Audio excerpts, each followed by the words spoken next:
There is one exercise that clinical research has shown in randomized controlled trials, not observational studies, not self-reported surveys, but properly controlled trials, to be more effective at restoring erectile function in men over 60 than any supplement currently on the market.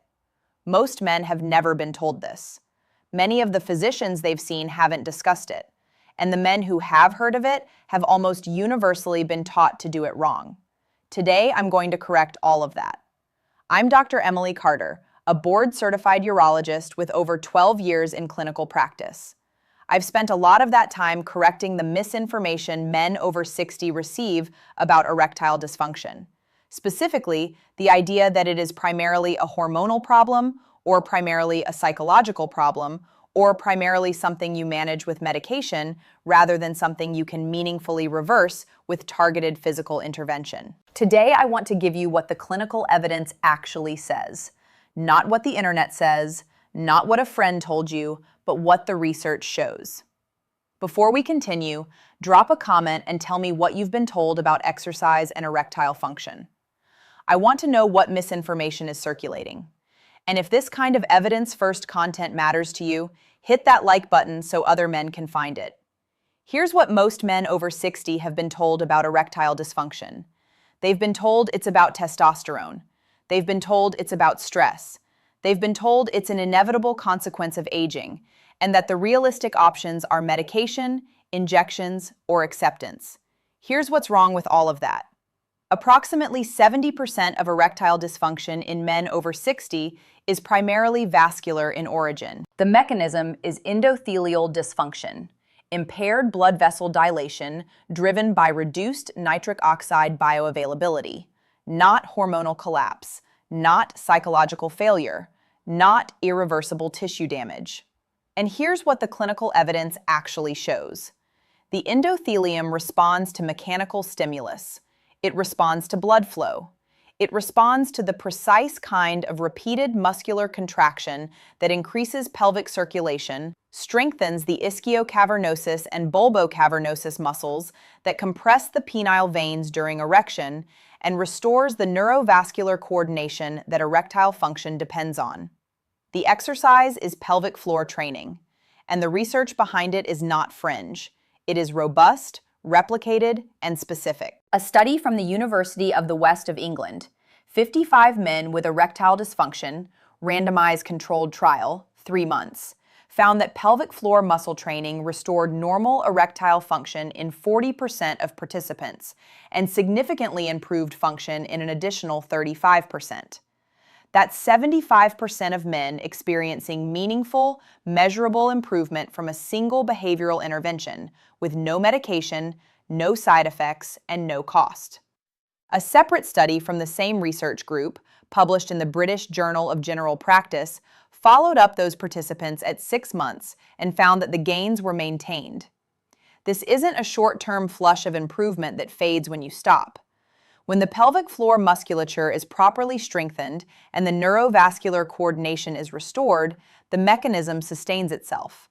That's the clinical reality most men have never been shown. I remember Douglas, 68, a retired electrician, fit, non-diabetic, non-smoker, moderate drinker.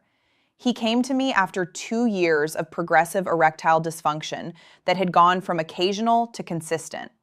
He'd tried a phosphodiesterase 5 inhibitor, the class of drug that includes the well-known blue pill, and while it produced some effect, he found the side effects uncomfortable and the experience of depending on a pill before intimacy psychologically disruptive. His pelvic floor assessment told me immediately what I needed to know. Near zero voluntary contraction strength in the ischiocavernosus and bulbocavernosus muscles bilaterally. He had never once consciously contracted those muscles in his life, not because he was negligent, but because no one had ever told him they existed or that they mattered. I referred him to a pelvic floor physiotherapist and gave him a precise home protocol. At his 12-week follow-up, his self-reported erectile function score on the validated IIEF-5 scale had risen from 9 in the severe dysfunction range to 19, which is in the no dysfunction range. He told me, "Dr. Carter, I feel like I got something back I thought was gone." That is what the data tells us is possible when the correct mechanism is targeted with precision.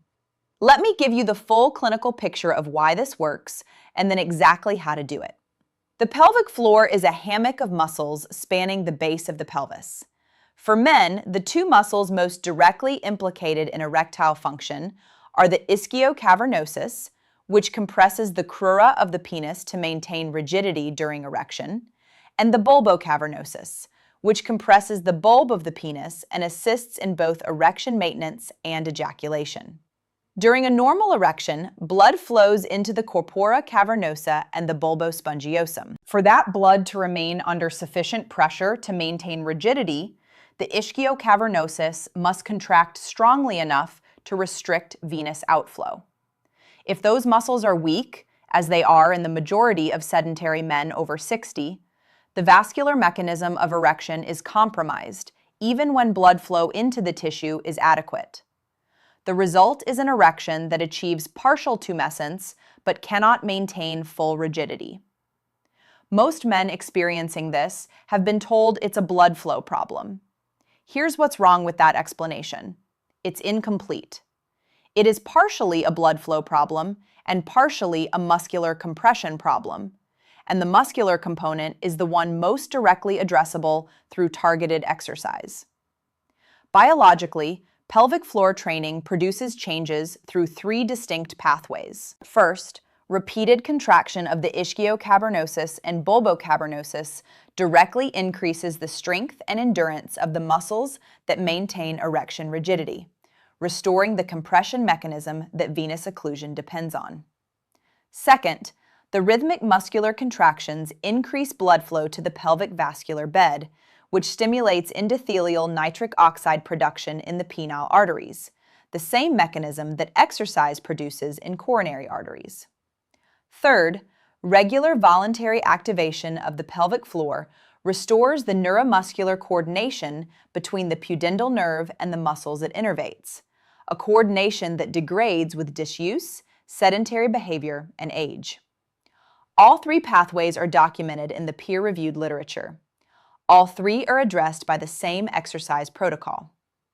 Emotionally, I want to address something directly. Most men who come to me with erectile dysfunction carry a weight of shame about it that is entirely disproportionate to what is actually happening in their body. What is happening is a neuromuscular and vascular problem, the same category of problem as a weak rotator cuff or reduced ankle stability. It is a physical performance deficit with a physical intervention. It is not a verdict on your masculinity, your attractiveness, or your worth as a partner. The men who recover most completely from erectile dysfunction with pelvic floor training are, without exception, the men who approach it the way an athlete approaches rehabilitation: systematically, consistently, and without shame. You haven't been failing. You've been working without the correct tool. Now you have it. Here is the precise protocol based on the research. The exercise is commonly called a Kegel, named after the gynecologist Arnold Kegel, who documented pelvic floor training in the 1940s. In men, the execution is slightly different than the popular understanding, and the difference matters clinically. Most men who attempt Kegel exercises do them incorrectly. They contract the wrong muscles, they hold too briefly, or they perform the exercise in a single posture that doesn't build functional strength across the range of positions and pressures pelvic floor muscles must work in. Step 1. Identify the correct muscles. The ischiocavernosus and bulbocavernosus are the muscles you would contract to stop urination midstream, or to lift the base of the penis without using your abdominal or gluteal muscles. When you contract correctly, you should feel a lifting and inward squeeze at the base of the pelvis, not a tightening of the buttocks, not a bearing down, not an abdominal bracing. If you feel your stomach tighten or your buttocks clench, you are not isolating the pelvic floor. Practice the isolation until you can contract the pelvic floor without recruiting any of those compensating muscle groups. Step 2. Begin with the slow contraction protocol. Contract the pelvic floor fully, aiming for maximum voluntary contraction, and hold for 10 seconds. Then, Release completely for 10 seconds. The release is as important as the contraction. Many men squeeze and hold, but never fully let go, which builds tension without building functional strength. Do 10 repetitions of this slow protocol. That is 1 set. Step 3. Add the fast contraction protocol. After completing your slow set, perform 10 rapid contractions. Squeeze fully and release immediately, at a pace of approximately 1 per second. These fast twitch contractions train the reflex response of the ischiocavernosus during the initiation of erection, which is a different neuromuscular demand than sustained rigidity. Both components are necessary for complete function. Step 4. Perform this protocol 3 times per day, morning, afternoon, and evening. The University of the West of England trial that produced the 40% full recovery rate used a 3 times daily protocol over 12 weeks. Single daily sessions produce some benefit, but the research-supported frequency is 3. This takes less than 5 minutes per session. It can be done seated, standing, or lying down, making it one of the most accessible therapeutic exercises in medicine. Step 5. Progress at weeks 4 and 6. By week 4, most men can begin extending the slow hold to 15 seconds and adding a 5th contraction at peak intensity, holding the maximum squeeze for 1 additional count before releasing. By week 6, adding a set in the standing position specifically trains the pelvic floor under the postural demands most relevant to sexual activity. The research supports progressive overload for pelvic floor training the same way it does for any skeletal muscle rehabilitation. Here's what the clinical evidence shows about timeline. Most men notice improved voluntary pelvic floor control within 2 to 3 weeks. Subjective improvement in erectile function, stronger morning erections, improved rigidity during sexual activity, typically becomes apparent between weeks 4 and 8. Measurable improvement on validated scales like the IIEF-5 is documented at 12 weeks in the research literature. This is not an overnight correction. It is a rehabilitation protocol. Treat it as one. There is one additional intervention the research consistently pairs with pelvic floor training for the best vascular outcomes: aerobic exercise. A meta-analysis from the Journal of Sexual Medicine examining 10 randomized controlled trials, 570 participants, found that aerobic exercise of moderate to vigorous intensity, performed for 40 minutes 3 to 4 times per week, produced significant improvements in erectile function scores across all age groups, with the effect strongest in men over 60 with cardiovascular risk factors. Biologically, aerobic exercise is the most potent stimulus for endothelial nitric oxide synthase upregulation available without pharmacology. It directly increases the production of the molecule that drives arterial dilation in penile tissue. Practically, the combination of pelvic floor training and 30 to 40 minutes of brisk walking or cycling 4 days per week addresses both the muscular compression mechanism and the vascular supply mechanism simultaneously. Together, they cover the full physiological architecture of erectile function. Neither alone is as effective as both combined. I want to close by addressing the question I hear from almost every man who comes to me after years of being managed with medication rather than rehabilitated. Is it too late? The clinical evidence says no, with a precision I find genuinely reassuring. The endothelium retains plasticity well into the 8th decade of life. The pelvic floor muscles respond to training regardless of how long they have been underused. The pudendal nerve retains the capacity for improved conduction with consistent activation. The University of the West of England study included men up to 78 years of age. The improvements were not confined to younger participants. Age was not a significant predictor of response. Consistency was. If this video corrected something you believed about erectile dysfunction, about what causes it, about what can be done, about whether it can be reversed rather than just managed, tell me in the comments. Drop one thing this changed for you. Share this with a man who has been told his options are limited because the clinical evidence says otherwise. And subscribe, because next week I'm covering the dietary pattern that the same vascular research identifies as the most damaging to endothelial function in men over 60. And it is not what most men expect. I'm Dr. Emily Carter. The clinical evidence is clear.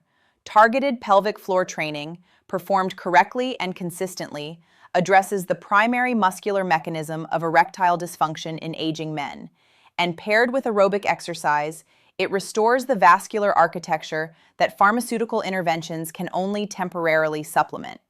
Take care of yourself, and I'll see you in the next one.